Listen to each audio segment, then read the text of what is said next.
and welcome to the Collaboration Conversation, a listener-supported video podcast where Christian artists, entrepreneurs, and friends share about their upcoming projects and how they are using the gifts and talents that God has given them.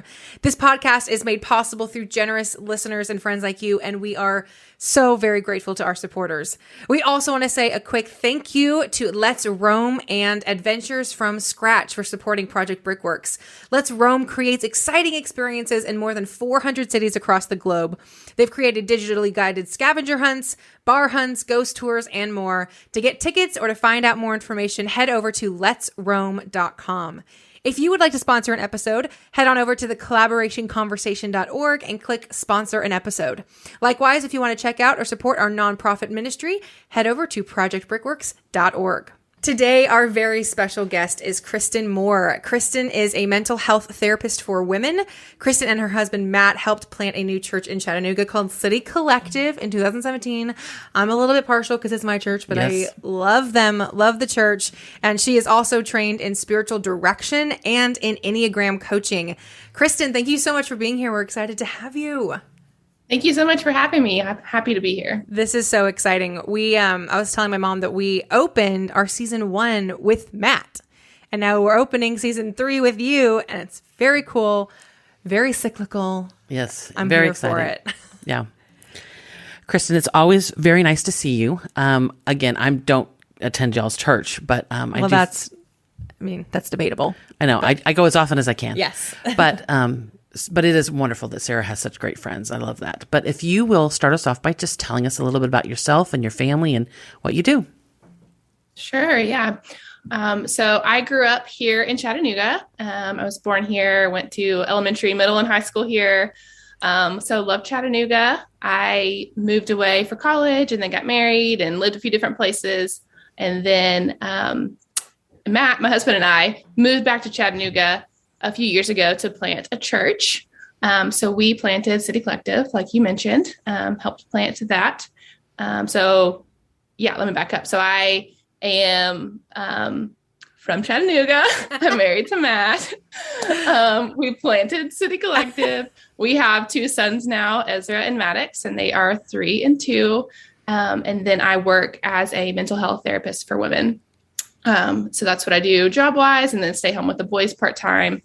How did you first kind of get plugged into mental health and like kind of figure out that was what you wanted to do? Mm-hmm. Well, it was a long and curvy road.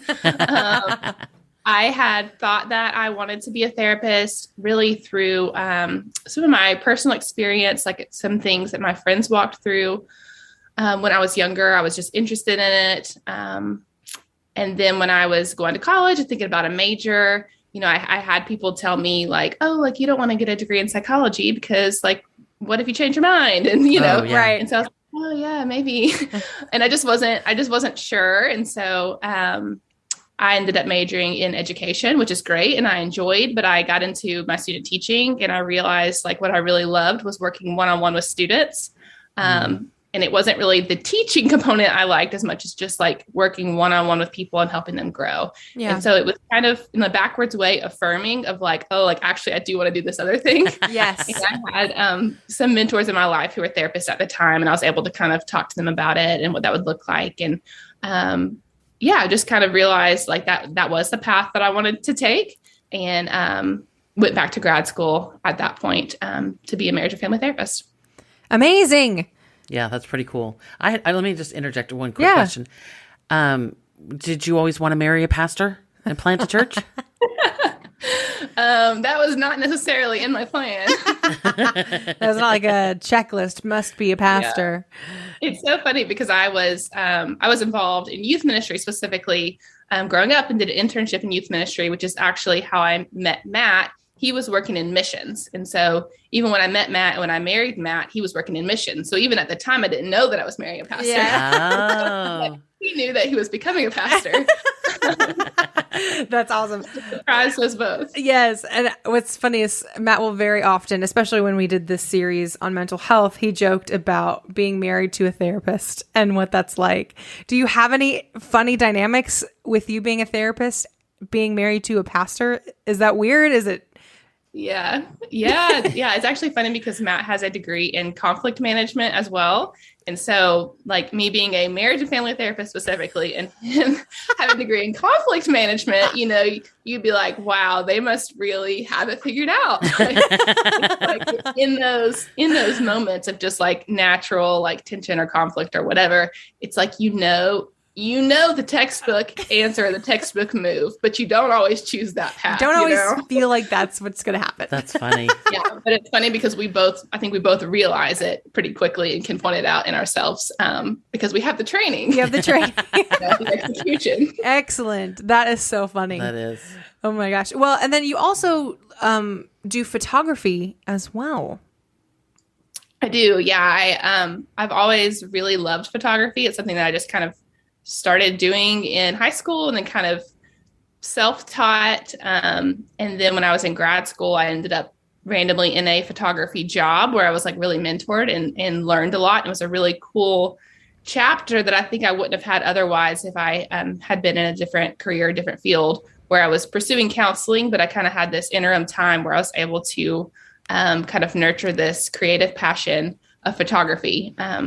And so I like kind of had my own photography business while I was in grad school, and then still do it some on the side, but much more limited now since counseling is kind of my main gig. Yeah. And just a little shout out. She did our headshots. Yep. But she also did my engagement photos as well. So fun. And yes, she's the best session. That was so much fun. We just have such a good time, and you're so great. And you help Nick look as natural as possible. I was like, I've got this. And Nick's like, but no, they turned out great. Yes, I did. Oh yeah, he was. Okay. So I think this podcast will maybe be a little bit different. We're still going to talk about talents and gifts, but what's really cool is we recently at City Collective went through a series on mental health, and it just was, especially for me going through treatment, like acute treatment for an eating disorder. It just was so timely. I think it was you. I was like, if you guys are just speaking this just for me, it's worth it. And I'm so grateful. So it was just a really special series for me. But one, I think it was maybe the second Sunday, you came in and you co-taught with Matt on personality and how that plays a role into mental health. And so that's kind of what I wanted to share with our listeners. You were actually there it was spectacular. That Sunday, and it was spectacular. And I leaned over and I was like, we have to have this on the podcast. And she was like, yes, we do. So we were so excited to talk to you today about that. So let's dive right in. If there's any precursor information, you can share that. But my first question is just, when we're talking about personality, what does that mean? Yeah. So personality refers to patterns of thoughts and feelings and behaviors that make someone unique. So it is not our whole self. It is not the only thing about us. It is just it is a part of us, a part of what makes us, right? And there's like character and other things that contribute to that as well. But kind of those natural tendencies, quirks, preferences, kind of where we fall in those respects that make up our personality. And is this a nature versus nurture thing? Yeah. So that is the question, right?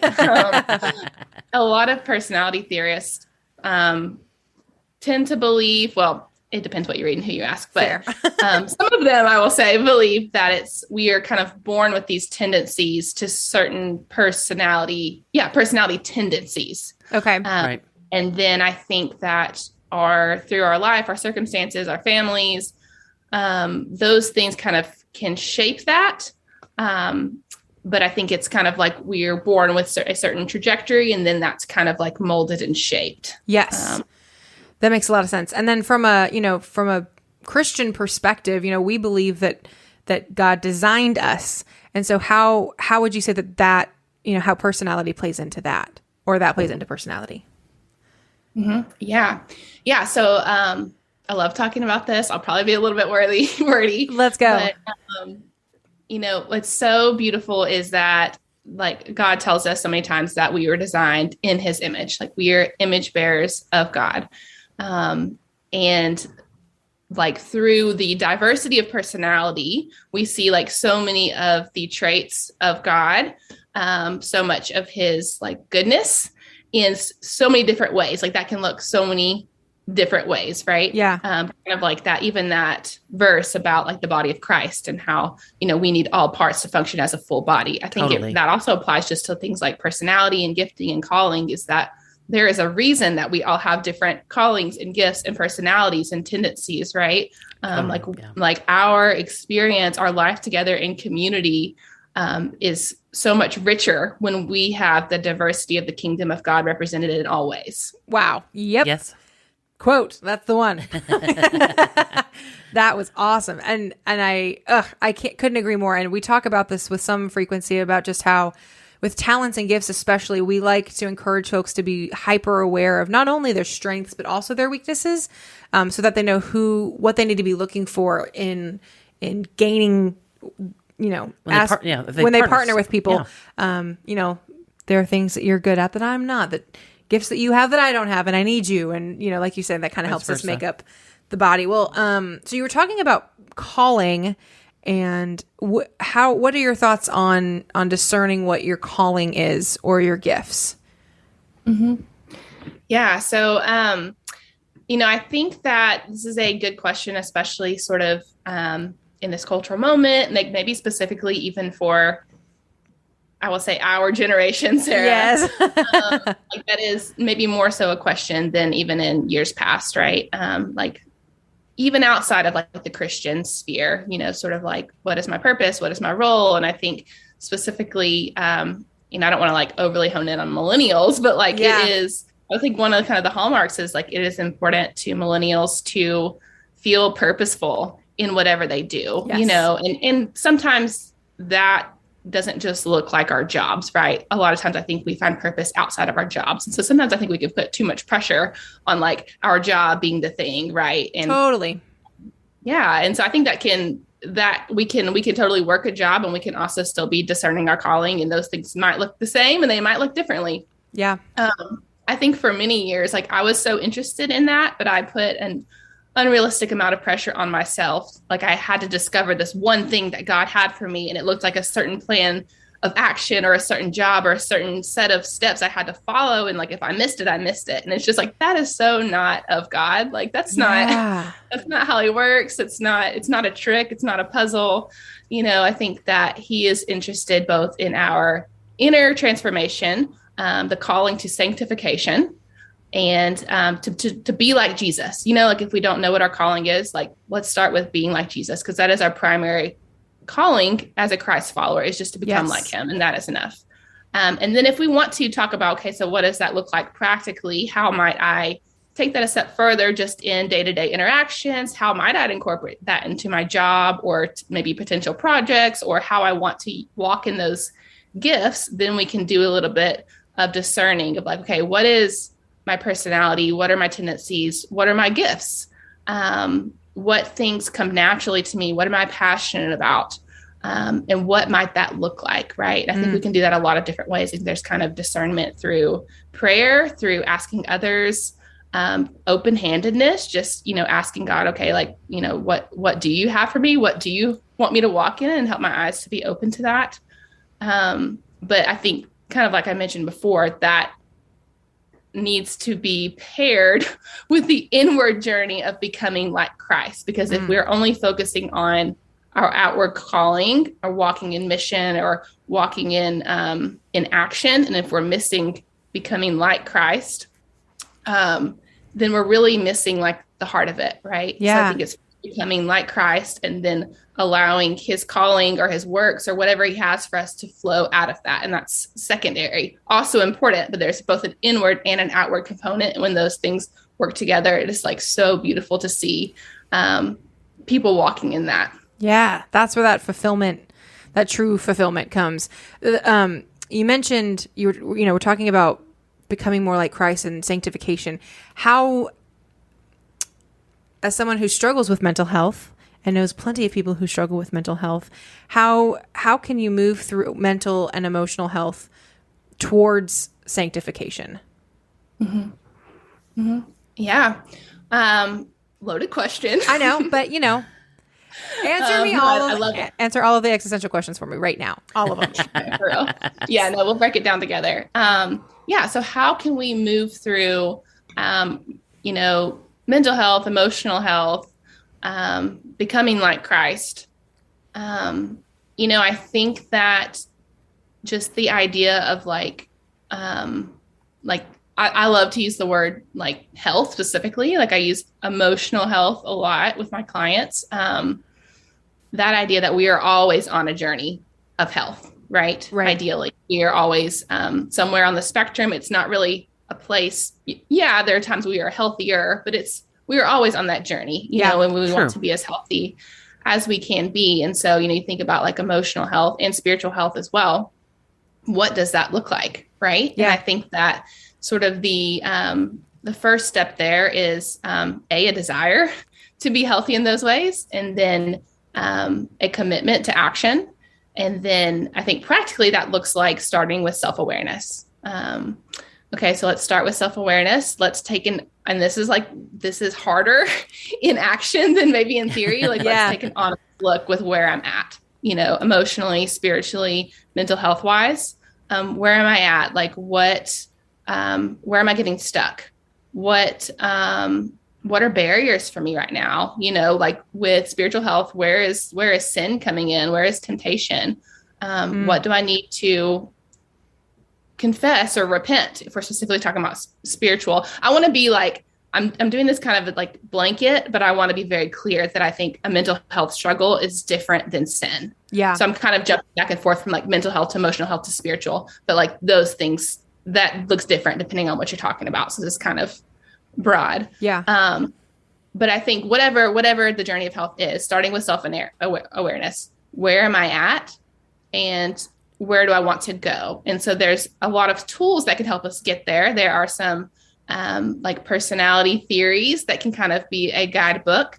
I think also counseling is a really helpful resource. And then obviously there's a lot of spiritual resources that can help us as well, depending on where we are and how we're seeking to grow. Absolutely. I always, joke is not the right word because it's not a joke, but I always joke that seeing a good psychiatrist, getting good, like solid medication regimen down is solid mental health tool. I always joke about that because being emotionally regulated is amazing. Well, so what you mentioned that there are personality tools, and I know that you are a trained Enneagram coach. So for those who may not have been living under a rock and don't know what the Enneagram is, can you share with us a little bit about what the Enneagram is? Sure. Yeah. So the Enneagram is a personality theory or a model. So it is just a model to explain personality. It is not trying to like fully encompass all of life's experience, right? It's just something that sits beside reality and describes it. So it is a model that kind of gives us a framework for one way of looking at personality. And so through the lens of the Enneagram, there are nine types of personalities, or kind of 9 categories of personalities, 9 ways that personality tends to fall if we were to look at it and kind of categorize it, that it typically will fit into one of those categories in a certain way. And how that's determined is, yes, like there's some like, kind of things with typical personality tests, like preferences and introversion, extroversion. But with the Enneagram specifically, it is more about conceptualizing personalities based on our core motivations. Yes. So it's less about what we do, because that actually overlaps with a lot of different personalities. There's a lot of personality types that do the same things, Yeah. But it's about why we do what we do. And so that would determine where your personality falls according to the Enneagram, why we do what we do, what is driving us. And we get to our core motivations, our core fears, our core desires. And that's kind of how we clarify that. Excellent. All right. Quiz time. I know. I'm a 3. What's my core motivation, Kristen? Core motivation. 2. So I don't want to like botch the language because I was like trained and they have like do such a great job. Core motivation, I would say to be competent. Yes. Oh, yeah. Would Definitely. you agree with that? I would agree with that. Yes. For her. That is one aspect of it. I'm not sure exactly the language they hone in on the. No, that definitely, that massively tracks. Well, so I thought you were going to ask her what hers was. Oh, well, yeah. I mean, I know what hers is, but tell us what yours is. Yeah. And what my is it? type? Yeah. And what does it mean? Yeah. So my type is a 9. And my like core motivation is to be at peace, essentially. Oh. She's like, I want to be I want to be a 9. To avoid conflict is really like that. They really go hand in hand there. Yeah. So it's kind of like to not be in conflict internally or interpersonally. Yes. And I think that, there are so many different types of personality tests, but what I like about it is it's the motivation piece. Like you said, different personality types can do the same thing, but why they do what they do is so telling. And I think that, our core motivations can come from a lot of different places, but I do think that it's part of the design that God gave us uniquely and individually. My mom thinks she's a 3, but I'm pretty sure she's a 2. Can you tell what's the core motivation behind a 2? Yes. So, okay. I pulled up my cheat sheet because I want to. This is from becoming an Enneagram coach, Beth McCord. She just does a beautiful job of integrating like Christian principles. And so this is all credit to them and their work. Your Enneagram coach, if you want to look her up. So according to them, how they describe it. So let's go back to 3s for Sarah and potentially Diane. 3s core. So okay, we're going to break it down a little farther. When we talk about core motivation, they go into core fears, core desires, core weakness, core longing. Okay. So we'll run through Sarah's, and then she could kind of touch on. Oh, she great. can break down for us what she thinks. Can't wait. Not to expose you or anything, Sarah. Jeez, I totally walked into that. I've made this trap for myself and then walked into it. Hit me with it. Or we can do 9s. No. I'm here for it. Let's go. Okay, so a 3, not necessarily Sarah, yes, but some 3s might identify with some of these things. She's so nice. A core fear might be being exposed or thought of as incompetent, inefficient, or worthless, failing to be or appear successful. Tracks. I very often have said that my core fear was like failure.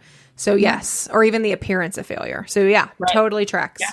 Core desire would be having high status and respect, being admired, successful, and valuable. Yep. Core weakness is deceiving yourself into believing that you are only the image you present to others.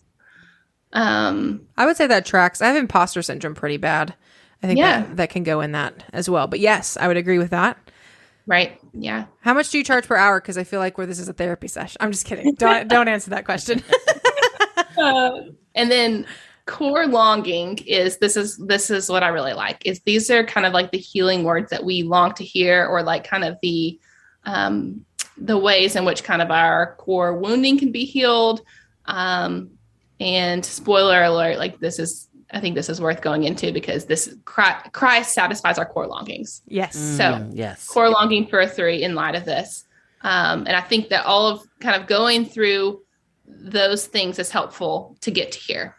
Core longing, what you long to hear, and what is already true of you in Christ. You are loved for simply being you. Yeah, it's true. I don't believe it yet, but I'm learning. I'm just kidding. Yes, that's awesome. Okay, well, so continuing on with the Enneagram, I have heard that you're not supposed to take a test. You're just supposed to read some descriptions of it and pick whichever one fits. But then, there are tests online that you can take, just like a Myers-Briggs test, things like that. If someone doesn't know their Enneagram and they're interested in figuring out more about what that is, what resource would you recommend they look at? Yeah. So on your Enneagram coach, they actually have a little test you can take, little assessment, and they will email you some information with that. And so with a test, it gives you a likely result based on how you answer the questions. Sometimes the problem with a test with the Enneagram is that sometimes subconsciously we answer the questions based on what we would like to be or how we would like to be versus maybe how we actually are. Yes. Or how we actually are in this moment, right? Fair. And so sometimes it can, the results may not be like totally accurate, or it may be like, I think it's pretty easy to kind of, I can't remember if that one or not. Some of the tests will give you like a ranking of your top few types. Yes, yeah. And usually it's kind of one of those. But I think taking a test is a good place to start, especially for people that aren't familiar with Enneagram, because it can be pretty overwhelming. Yeah. So take the test and then kind of knowing, okay, here's a possible type that I might identify with. And then a really great resource is, it is called the Enneagram Institute. So on their website, they have type descriptions, and there is tons and tons of information for each type. And so if you're not ready to commit to a book, which is also a great resource, that's a good kind of stepping stone, is reading through their type descriptions and seeing if you identify with any of those. I read The Road Back to You by Ian Morgan Cron and Suzanne Stabile, and it's great. It's really accessible. It's an easy read. There's a chapter on each type. And I think after walking through that, it gives a lot of clarity of where you might fall. You know, Gotcha. for some people that comes like very quickly. For some people that is like a long journey. Yeah. Because again, it's not like diagnostic, you know, it's not like, oh, we're going to take your temperature, and if it's this, then you're that, you know. Right. And it's been around for a while, hasn't it? And it just kind of has like this recent resurgence, but it's been around for a bit. Yes, a while, as in like it is a very ancient tool. Yeah. I use a while quite loosely to define many eons of time. Yes. But it's specifically a spiritual tool. Yeah. And it has been kind of passed down in spiritual tradition in several different ways. But some even like Catholic churches, and I think like Episcopal churches, it is much more of a this popularity, a common tool used. People are a little bit more familiar with it. But then just because of social media and kind of recent history, it got really popular, which is great that people know about it. And I think it's been a helpful tool, but the kind of the danger of that is people kind of have oversimplified it, and it's not really being used in the way that it was intended. And in some ways, I think it can even be like harmful, you know, if we're fast and loose with it, or if we're kind of like, or for like diagnosing people immediately, diagnosing people. Yeah. Or if it's like, if we're only looking at the positives or the strengths, which are like really cool. But if I was like, I'll use an example of myself. And so if I took it and I'm like, oh, I'm a 9, I'm a peacemaker, I'm so good at making peace, but I'm not like stepping into self-awareness. Like, I will tell you what that actually looked like for my life before I did this work. Yeah, a lot of times I was keeping the peace, but that was at the expense of me voicing my opinions, my needs, engaging in healthy conflict. Yeah. Kind of going along to get along, not showing up to my world or relationships because I was so scared of conflict. Yeah. Right? Wow. And so like when I was able to, and I'm still on the journey, but like as I was able to begin working through that and kind of internalize these truths in Christ and grow in that, I have learned that that is false peace, right? Oh, Yeah. right. Yes. True peace comes from Christ, and sometimes true peace looks like using my voice or engaging conflict. And that like true peace can be found not by like stuffing feelings or ignoring, but actually like engaging in them and like feeling what I feel or saying what I need to say and experiencing like vulnerability and connection and relationship because of that, even though it feels scary. Yeah, absolutely. I have 2 questions. Oh, have at it. Well, first of all, you left me hanging. Oh, I'm sorry. She has to know what she is. It's like my turn. Well, so no, I mean, I kind of know who I am, but so what she's talking about is that I have experienced a shift, which may not be legit. So I'm kind of, my first question is asking about whether this is legit. So at work, very much in my mind, very much a 3, you know, director, big picture, making sure that we are successful. I mean, it's huge that we were number 1 in the United States in what I did for 9 years, right? That's where I get my validation. But at home, I'm far more nurturing. So that's why we went 3, wing 2. But she and Jesse will both tell you, oh, no, you're a 2, wing 3. But you also have to think about what your jobs have been that you feel like I'm not going to tell you what you are. If you think you're a 3, be a 3. But your jobs are all very helpful. Like all of her jobs are about helping other people.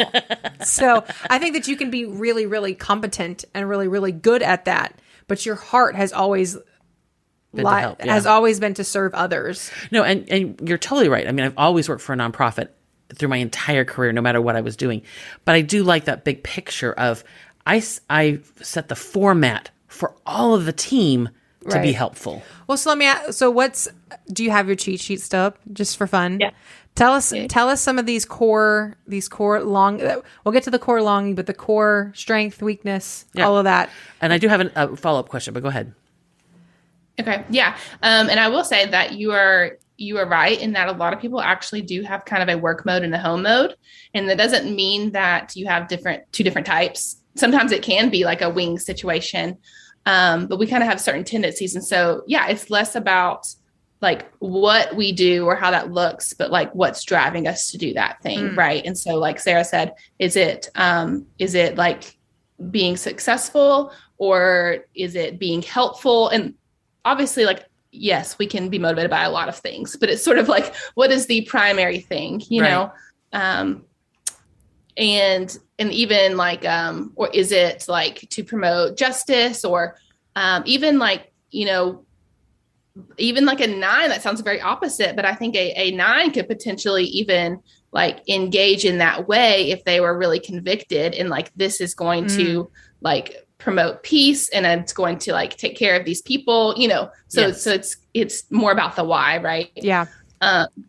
So 2, cheat sheet. So their core fear, being rejected, unwanted, thought of as worthless, needy, unworthy of love.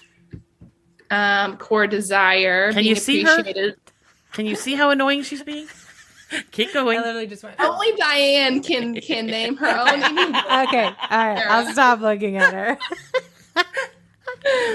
Being appreciated, loved, and wanted is the core desire. And again, that's like, of course, everyone desires that, right? So, but this is kind of like, what is the main thing that's driving our way of being? Yeah. So the core weakness is denying your own needs and emotions while using your strong intuition to discover and focus on the emotions and needs of others. And sometimes inserting ourselves in those ways to be helpful. And the core longing is you are wanted and loved. Well, all right. So yeah, that totally rings true. But yeah, she's totally a 2. She'll tell you that she's a 2 eventually someday. Yeah. Okay. So, but just because I'm so new to this compared to y'all, this idea of a 9 wanting to have peace, maybe even kind of at all cost if it's not applied in a healthy way.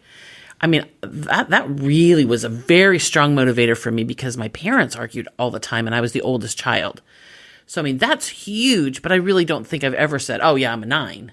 You know what I mean? So, I mean, I feel like because of certain situations, and my second question was, can these be trauma, is affected? There adaptation because of trauma that you have experienced? I mean, can you talk to that a little bit? Great question. Absolutely. And so then I think that that's a really interesting question because there are some people that would say that we kind of develop our Enneagram type based on our kind of our upbringing and our situations. And while I think that could be true, and I can see that, it's easy to point to that. I also read something recently that I thought was really interesting, kind of on the other hand, that was talking about how maybe we have certain propensities to like land in maybe one of those areas. And again, it's not like a linear thing. This is a model that just describes reality. So it doesn't always fit, and that's okay. But that maybe sometimes we have propensities in a certain area or a certain type, and that our circumstances, we sort of adapt to those in different ways based on our tendencies. And it kind of confirms those things that were already there for different reasons. So for instance, like let's say a child that maybe has parents that like have a lot of fighting or get divorced, or there's a lot of conflict or tension in their house. You have 3 kids, one child might, could be a 9 because it's kind of that pushback. Like my job was to keep the peace. Like everyone else was fighting. Like I'm going to try to hold the peace. I'm going to try to problem solve here. Another child might respond and like, well, I, have with more like 7 tendencies. Well, I'm going to be like the fun person, and I'm going to help people smile because like my job is just to always kind of keep things light and breezy. And I don't want to deal with that other stuff. This is a feel good. Right. Right. Yes. And then maybe the other child is like an 8, and they are like, why I know that I have the right to use my voice, and I want to challenge things that aren't right, and I want to speak up for that, And so I think it can definitely, like trauma and circumstances, how we are brought up, they do play a role. I don't think it's like the primary predictor, because I think that can kind of go a lot of different ways. But when we kind of look at those core woundings or core longings, like how did that get there? Or, what about that core desire makes so much sense? Like, why does that, like the first time I heard mine, I was like, wait, that feels really healing, but I don't know why. Like, I don't know. I'm not aware of the wound that's there, but that feels really healing. And like, as I've jumped into it, I've been kind of able to like name that, or kind of see how that played out in my life. And I think what happens is maybe a helpful way of looking at it is like we form, when you think about the shadow side of the Enneagram. So these things, kind of these like shadow side of ourself, like how we seek to get our needs met apart from Christ. Like I was saying, the false peace, or like, I'm just going to not have an opinion or ever speak up. So that's what I'm talking about when I refer to like shadow side. Those are defense mechanisms. Yeah. Okay. So those I think specifically are in response to situations. Like we learned that along the way. Well, I learned if I just don't speak up, or if I'm just easygoing, that people will like me, or that I will never have to like have a conflict and risk people leaving, or whatever it is. Gotcha. Right. And I've heard this. Can you confirm or deny? Don't we all have a little bit of everybody? A little bit of all of the numbers? Yes. Okay. Yeah. I think that was the other thing, is like there are times where I'm it's not always the time, but sometimes I have to be a peacemaker. You know what I mean? Like we all have different Right. Well, and pieces. Yeah. And probably unfortunately, my parents' divorce kind of spanned a long time.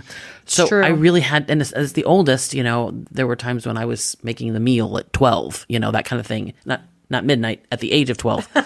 And, being kind of a, mini mom or whatever, but trying to keep that peace for a very long time. I mean, they didn't get divorced until I was like 19. Yeah. I mean, that was 7 or 8 years of trying to make everybody happy. Right. And take care of little brothers and sisters. Well, you've mentioned it several times. We've described the Enneagram as a tool. And so I guess, going back to gifts and talents and personality, how can we use the Enneagram as a tool for those? Mm-hmm. Yeah. So I think the Enneagram can be a tool to, so I didn't say this earlier, but I think this is a helpful way of looking at it. An Enneagram is like a GPS. It, if we pull up our GPS, our map, it shows us where we are and our destination, kind of being like our healthy point, emotionally healthy, spiritually healthy, right? And the Enneagram, it kind of shows us where we are and then how we can get there. Less like tangible steps and more like how to grow in self-awareness, how to work through the shadow side to move from point A to point B. It's not actually the car that gets us there. It's not doing the driving. The Holy Spirit does the work of transformation, but the Enneagram is just the tool to say like, hey, here's where you are. Here is your healthiest destination. And then that is a spiritual work that we, that we bring before the Lord. And like, he is the one that does the transformation. So the Enneagram is just a tool. It is God who does the transformation. Yeah, absolutely. You mentioned awesome. that you had a follow-up question. Did you? I asked it. You asked it. Yeah. I did. I know. Sorry to interrupt. I didn't actually answer your question there. That was my own tangent. But do you want me to hit back on the gifts and stuff? Okay. So when you said tool, I just like came up in my mind like, yes, the main part of it is the tool. But you're right. It can also be a tool to help us discover some things about ourselves. So not only that shadow side where we can grow, but also our strengths. Right. And so kind of a important like theoretical part of that from a Christian perspective is each number represents like one of the qualities of God. And so again, the idea of the body, when we have all types represented, we see a fuller picture of who God is. And so we were to kind of walk through the numbers that would look like people reflecting the image of God in the ways of being wise, caring, radiant, creative, knowledgeable, insightful, joyful, protective, and peaceful.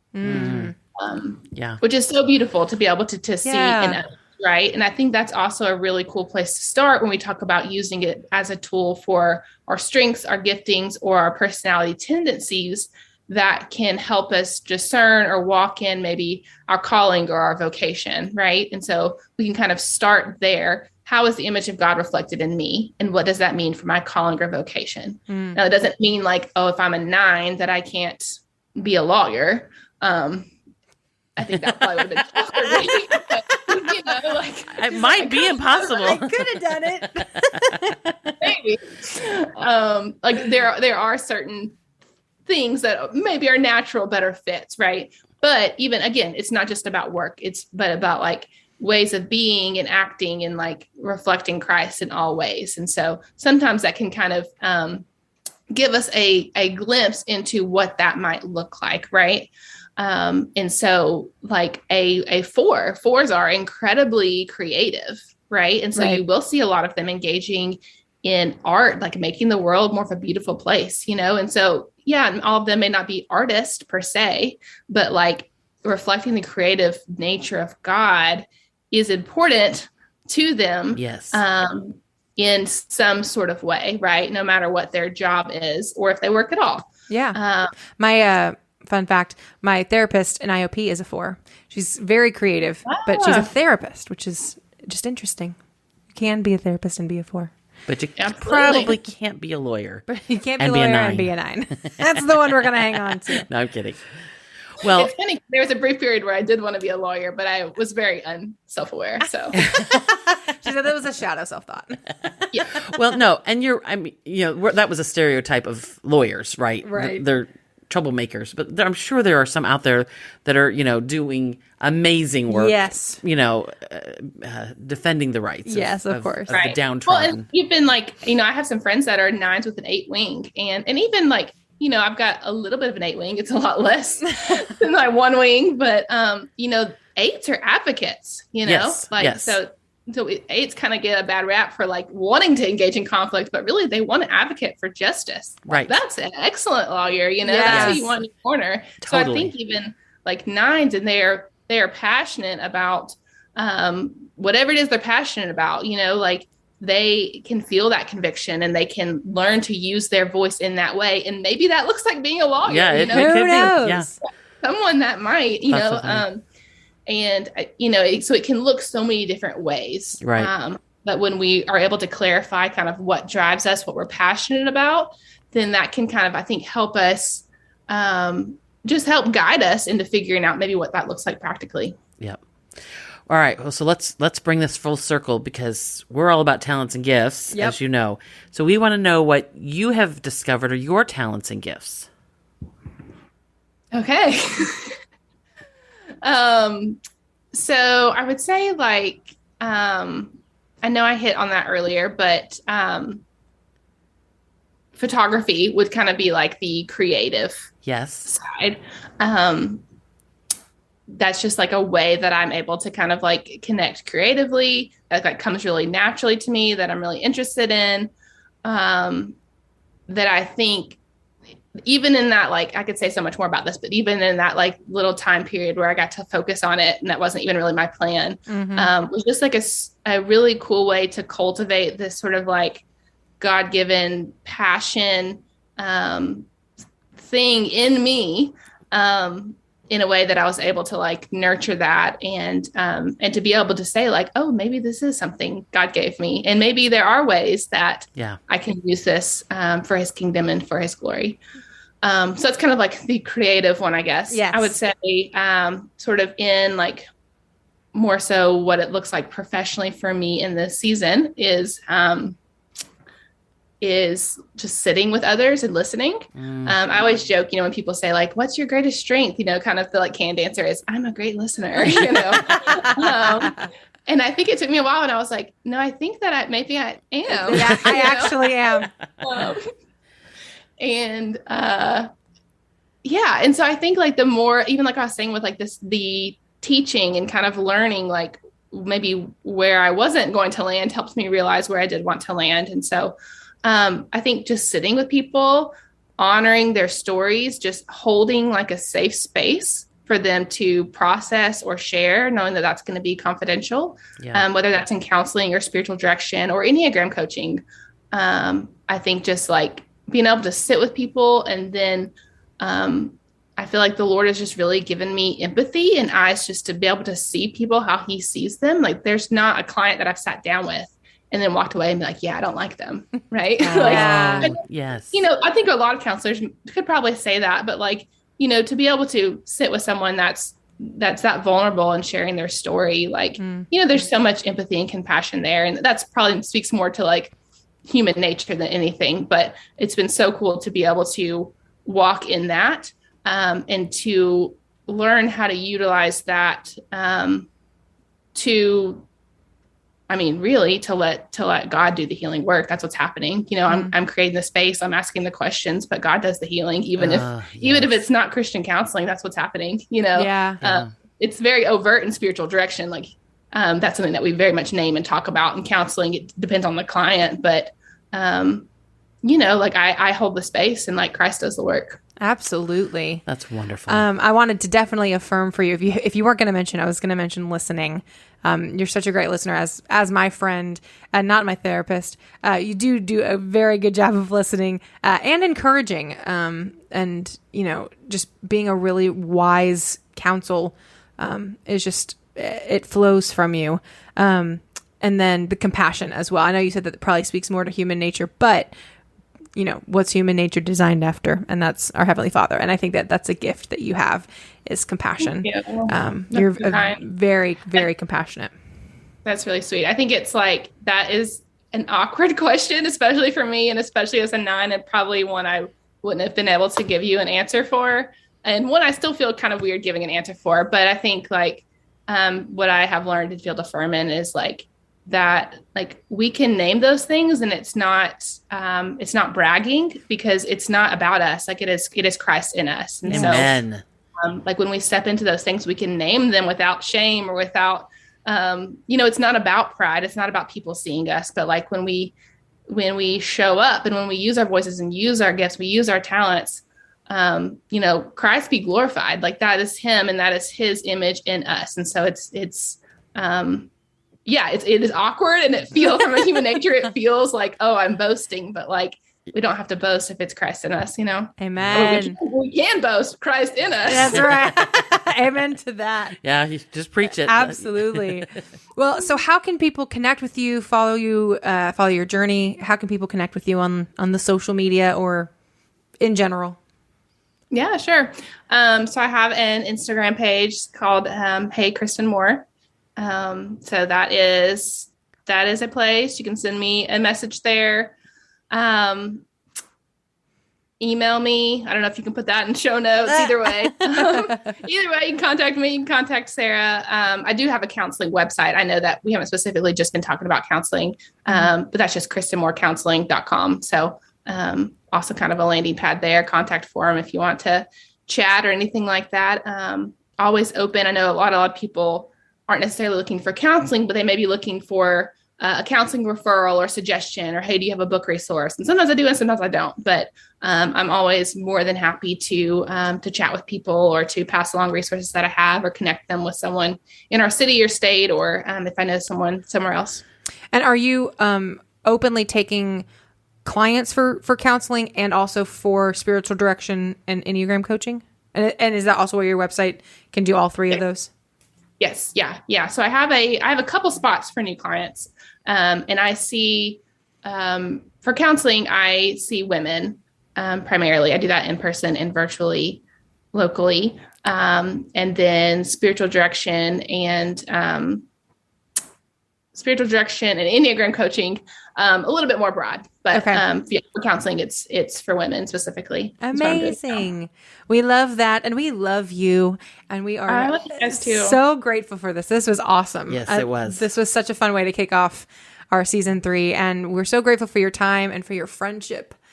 Literally, I've said this out loud to her that you specifically have been such an answered prayer to me. I've been praying for some really image-bearing friends, and I really feel like I found that in you. So I'm really grateful for your friendship.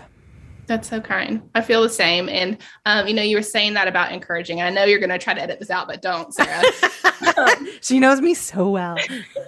I was just thinking about today how it's so cool that you guys are doing this podcast, like just encouraging other people like to use their talents and gifts for the glory of God, and that is something that you both are doing so well. And we talked about a 3, but I think like Sarah, you are a great example. Not to exclude you, Diane. I just know Sarah a little bit. Right. That's fine. Closely. Yeah. No worries. Like you're such a good example of someone who has that like drive and 3 energy, and is just like utilizing it for the kingdom of God, and just like propelling forward and like pointing to him and encouraging others in that way. And like, that is like so cool and so encouraging to me. And then even like you were saying earlier, Diane, with being an honorary member of our church, you guys have encouraged Matt and I so much, like from the very, very start, always coming up to us, encouraging us about the church, or encouraging Matt about the sermons, encouraging me after I talked, or just like relationally one-on-one. And like, what a blessing, like, and especially for people in ministry, like that means more than and even, I think that's a really good example, I think, for people to hear and to see and to know how much that means. And that, I know that very much flows out of who you guys are. And I know that does take intentionality, but like, no matter what job you guys had, or if you're doing this podcast or not, like that is kingdom work. Like you guys give us strength through your encouragement, as you do with so many people. And so I just wanted to affirm that in you, and how I see awesome. God in both of you through your work. Thank you. Thank you so much. Oh my gosh. Yeah. I'm fine. Yeah, I know. I'm not going to cry. Well, you know this already because we've told you guys 1,000 times, but we can't wait till when we come down to Chattanooga. And Billy's down the weekend that we're recording this. So we'll be there at the service tomorrow. But, we can't wait. And we listen to the sermon online, and we watch the worship service. We love your church. And someday they will move down here and come to church with us. We needed a grandchild to motivate that. Nah, whatever. Yes. Anyway, thank you so much for that encouragement. It really means a lot, especially in the season that we're in. Anyway, it just was really encouraging. So we love you, and thank you so much again for your time. Thank you. Yeah, absolutely. Thank you guys for having me. Have a good one. You too. For more information on Project Brickworks, visit us online at projectbrickworks.org. Subscribe to our newsletter or text BRICK to 55498 to get the latest news and updates. We love y'all. Be blessed, and we'll see you next time. Bye.